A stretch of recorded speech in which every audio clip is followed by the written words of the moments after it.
Hello students, I am Vinita Dikshit and now I am going to teach subject inclusive education and my topic is gifted children. तो gifted children क्या है? सबसे पहले हम gifted children की meaning and definition समझेंगे कि gifted children जो प्रतिभाशाली बालक होते हैं वो क्या होते हैं। तो वह बालक जिनकी मानसिक आयु अपनी आयु वर्ग के अनुपात में औसत से या तो बहुत अधिक हो तो उसे प्रतिभावान या प्रतिभाशाली बालक कहा जा सकता है। जो बच्चे संगीत, कला या किसी अन्य क्षेत्र में अत्यधिक योग्यता रखने वाले बालक होते हैं उन्हें प्रतिभाशाली बालक कहा जा सकता है। प्रतिभावान बालक ही राष्ट्र के समाज सुधारक, वैज्ञानिक, इंजीनियर, साहित्यकार व रचनाकार आदि बनते हैं। उच्च बुद्धि लब्धि को प्रतिभाशाली होने का संकेत माना जाता है, यानी कि जिन बच्चों का IQ लेवल 135 से अधिक होता है वह बच्चे प्रतिभाशाली बालक की गिनती में आते हैं। प्रतिभाशाली बालक शब्द का अभिप्राय बालक की उच्च बुद्धि लब्धि से किया जाता है। प्रतिभाशाली बालक को इस प्रकार से भी हम लोग या तो परिभाषित कर सकते हैं कि जो बच्चे सामान्य बुद्धि की दृष्टि से श्रेष्ठ प्रतीत हो या उन क्षेत्रों में जिनका अधिक बुद्धि लब्धि से संबंधित होना जरूरी नहीं होता, वो अपने ही एक अलग एक्टिविटी से या अपने अलग कार्य से विशिष्ट योग्यता रखते हैं। प्रतिभाशाली बालक वह हैं जिनकी बुद्धि लब्धि 135 से, जैसे हमने बताया, अधिक होती है। वह प्रत्येक बालक जो अपने आयु स्तर के बच्चों में किसी योग्यता में अधिक हो और जो हमारे समाज के लिए कुछ महत्वपूर्ण या नया योगदान कर सके। इस प्रकार भी हम कह सकते हैं कि प्रतिभाशाली बालक प्रायः 2 से 4% ही होते हैं जो समाज में सामान्य बालकों से हर क्षेत्र में योग्य होते हैं, वह उनकी शैक्षिक उपलब्धि भी अधिक होती है। प्रतिभाशाली बालक समाज में अपने आप को अन्य सामान्य बालकों की अपेक्षा जल्दी समायोजित कर लेते हैं। प्रतिभाशाली बालक समाज के हर कोने में पाए जाते हैं। ये किसी भी जाति, धर्म, लिंग और किसी भी समुदाय से संबंधित हो सकते हैं। बहुत से विकलांग बच्चे जैसे गूंगे, बहरे, अस्थिबाधित वाणी और भाषा संबंधी दोष वाले बच्चों में भी प्रतिभाशाली बच्चे देखने को मिलते हैं।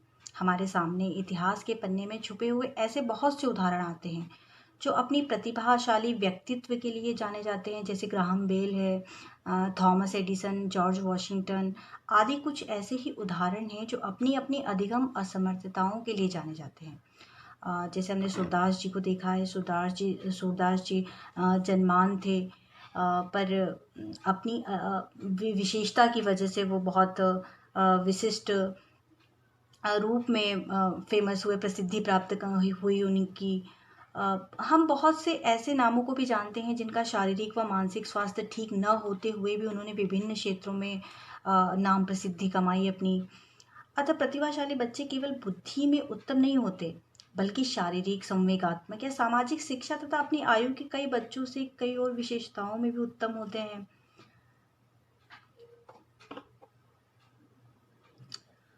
प्रतिभाशाली बालक सामान्य तौर पर इनकी जो शारीरिक तौर पर जो विकसित होते हैं ये सामान्यतः लंबे होते हैं, इनका वजन ज़्यादा होता है, इनका डील डौल उचित होता है और वे अच्छे स्वास्थ्य वाले होते हैं।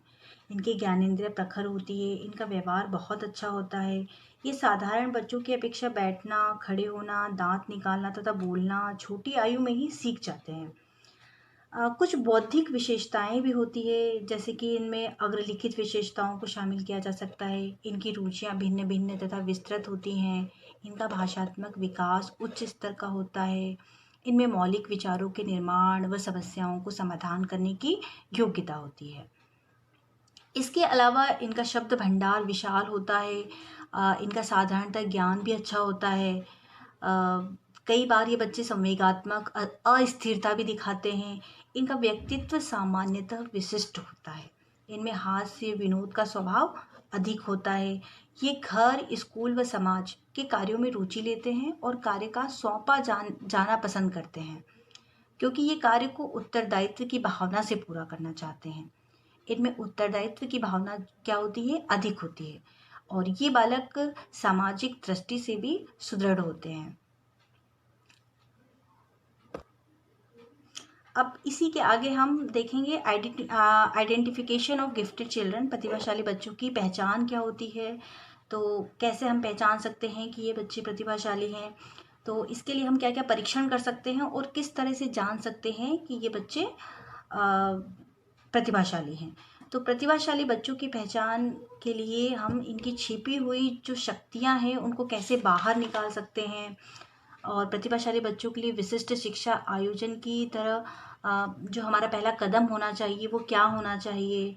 बिना पहचान के कारण बहुत से बच्चे धरती में छिपे हीरे की भांति होते हैं, जिन्हें हम देखते हैं बच्चे बहुत सारी क्रिएटिविटी बच्चे जानते हैं, पर वो एक एक सही प्लेटफॉर्म जो उनको नहीं मिल पाता है तो वो अपनी प्रतिभा को छिपा लेते हैं, वो बाहर जाहिर नहीं कर पाते हैं।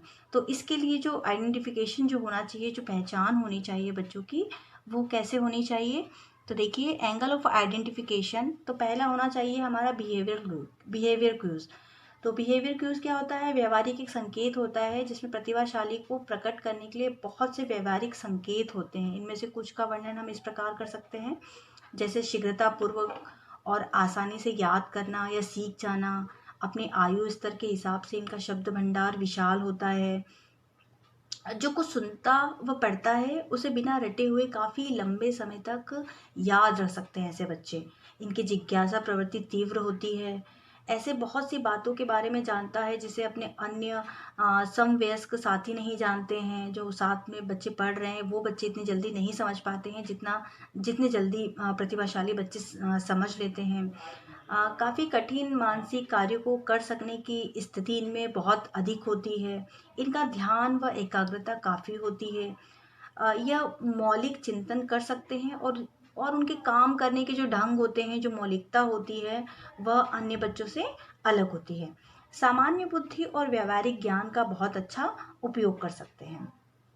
दूसरा है हमारा इसी में टीचर रेटिंग। टीचर रेटिंग क्या होती है? अध्यापक का स्केल कैसा होता है, बच्चा कैसे अध्यापक कैसे परीक्षण कर सकता है, कैसे रेटिंग कर सकता है इन लोगों की। तो ऐसे बच्चों का व्यवहार संबंधी की एक सूची तैयार की जाती है जो 4 वर्गों में हम बांट सकते हैं।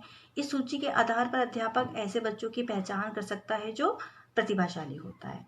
तो सबसे पहले होता है कि अधिगम संबंधी जो लर्निंग होता है, बच्चों का जो सीखने का तरीका होता है वो किस प्रकार होता है।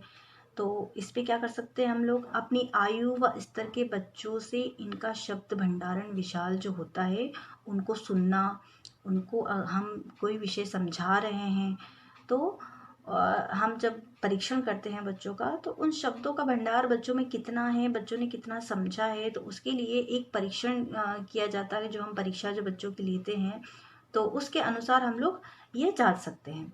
ये बालक सुगमता से याद कर लेते हैं, ये बालक रटने की बजाय क्या करते हैं? समझते हैं। जो क्लास में हम लोग पढ़ा रहे हैं तो बच्चा पहले उसे समझेगा, न कि पहले रटना शुरू कर देगा। इनको स्वतंत्र पढ़ने की आदत होती है तथा ये ऊंचे स्तर की किताबों को अधिक पढ़ते हैं। प्रतिभाशाली छात्र स्पष्ट रूप से सोचने, अर्थों को पहचानने और संबंधों को पहचानने में दक्ष होते हैं। उसके बाद आता है अभिप्रेरणा संबंधी विशेषताएं जो होती है, मोटिवेशनल जो होता है, उस तरह से को बच्चों को हम लोगों को आगे बढ़ाने के लिए और क्या प्रयास करना चाहिए जिससे कि प्रतिभाशाली बालक और अच्छे से विषय को समझ सके। और प्रतिभाशाली बच्चों की अपनी एक जो दिनचर्या होती है, जो एक रूटीन वर्क होता है हम लोगों का, बिल्कुल अनुशासन रहित होता है ये।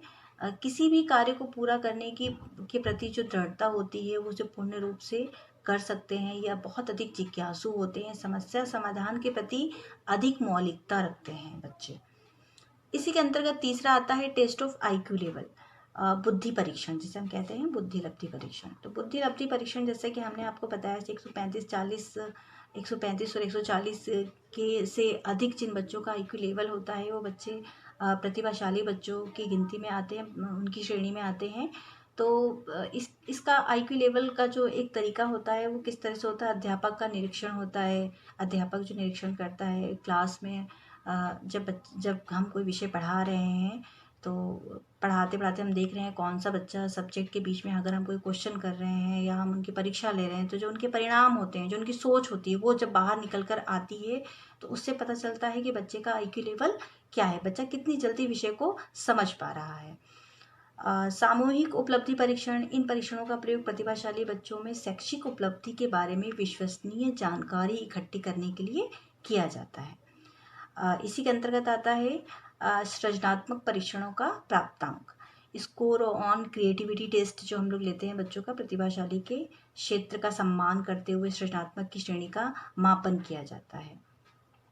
उसके बाद आता है सामूहिक बुद्धि परीक्षण। यह तकनीक समय उपयोगी और गलती निकालने के लिए सही है, परंतु मुख्य निर्णय लेने के लिए इनका प्रयोग नहीं किया जाता है। जैसे कि हम लोगों ने बच्चों के 4-4 ग्रुप बना लिए हैं, तो 4 ग्रुप बनाते हुए जब एक ग्रुप हम 4 बच्चों का बना रहे हैं तो उसमें हर प्रकार के बच्चे हैं, ठीक है।